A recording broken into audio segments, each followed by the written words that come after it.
Hey loves, welcome back to my channel. Today guys, I'll be checking out this interesting video from Freedom Frontline, and it's titled Jordan Peterson Leaves a Woke Politician Speechless in Epic Debate. You guys, I'm excited for this. If you're yet to subscribe to this channel, please consider subscribing, give this video a massive thumbs up, comment, share, and all that good stuff. And without much ado, let's see what Jordan Peterson has for us in this video. You'll wish you saw this one sooner when Jordan Peterson was pitted against two woke panelists on the issue of gender relations. I think the facts and historical perspective he brought basically paralyzed the panel into silence, but that's not all that makes this clip so enlightening, because this short segment crams in so many tangents that we need to explore that will jolt you out of the one-dimensional story of feminist history that you've likely been taught. Just take a look at this next clip before I tell you how. Isn't the real problem that quite a lot of men, and also young men, are struggling to deal with the fact that women now are more in control of their lives than earlier? I don't think that's the problem. I think the problem is that the idea that the West is a patriarchal tyranny is rapidly translated into the idea that young men who strive forward are to be regarded with suspicion because they're doing nothing but manifesting the same sort of tyrannical power that has kept women oppressed for the last 2,000 years. And I think that entire narrative is appalling, right to the core.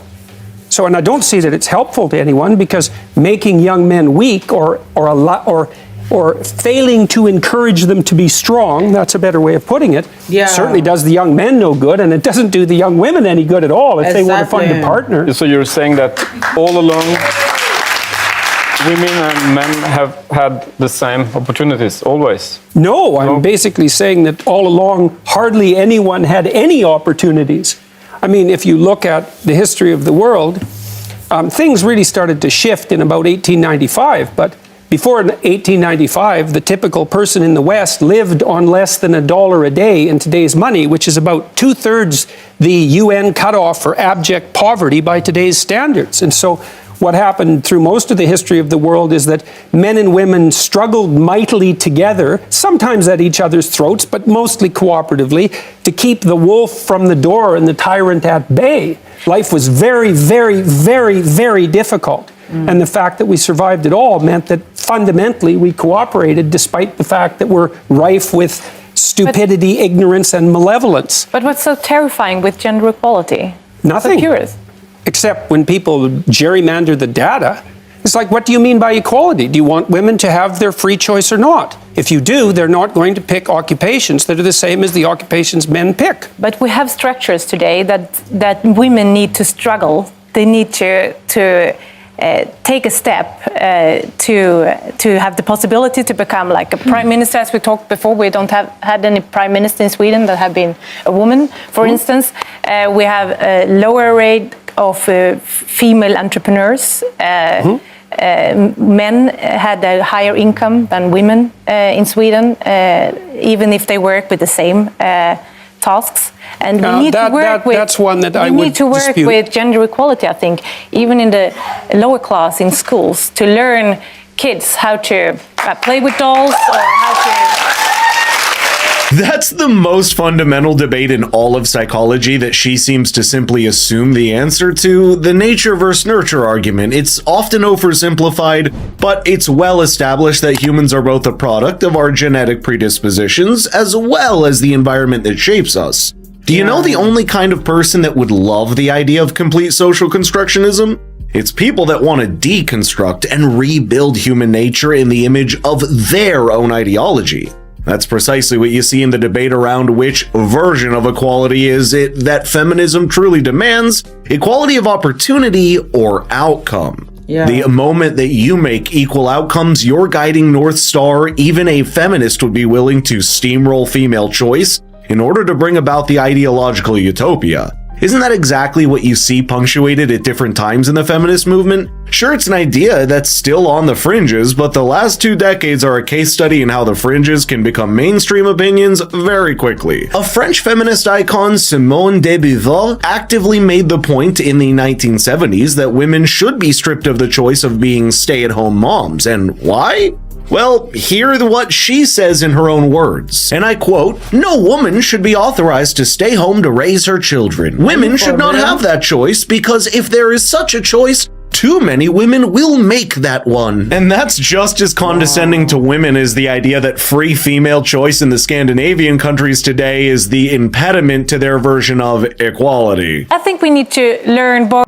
Wow, you guys, this is a very interesting debate. And what are your thoughts on what Jordan Peterson has said so far in this video? And I also love what Freedom Frontline has chipped in this video. He said nothing but the truth. And this debate is really getting interesting and very, very heated. But let's continue, you guys. To be more sensitive, but also young girls to become more self-confident. And I think that's very important to Well, build the problem with that is the data indicate that the consequence of the policies that you're promoting have maximized the differences between men and women. So that isn't what it's doing. Now, that isn't to say that the movement towards egalitarianism is necessarily a bad thing, but tremendous amount of that's been driven not by social policy, but by technology. I mean, you know, the narrative that we're fed now is that up until 1960, when the enlightened feminists developed their egalitarian doctrines, men had kept women down, and they finally rose. And the truth of the matter is that from about 1895 onward, there was a series of technological revolutions that were extraordinarily powerful in their impact that allowed women to step forward free of many of the burdens that had kept them back in the past. Birth control being one of them, but only one. Sanitary facilities of all sorts, plumbing had a huge role to play, tampons had a huge role to play, as did sanitary napkins. All of these technologies developed that enabled women to move forward with less biological impediments, let's say. But of course it will have differences in choice, of course, because we are human beings. But I can't see why it differs between me and Skavlan, for instance. But of course it differs in biological things, but not in choices, because I think more how we raise them, how we live, education, sort of culture, attitudes form a human being, whether or not they are a girl or a boy when they grow up. Mm-hmm. And if I raise my daughter to become a leader, to be self-confident, to have a high education, for instance, I think she will have a good platform to become a civil engineer, to become a CEO of a company, or to become a nurse. Well, that is what people who think that the differences between people who are primarily culturally constructed believe, but it's not what the evidence suggests. What's necessary to understand about this is not a contentious issue among informed scientists. We've known this for 25 years.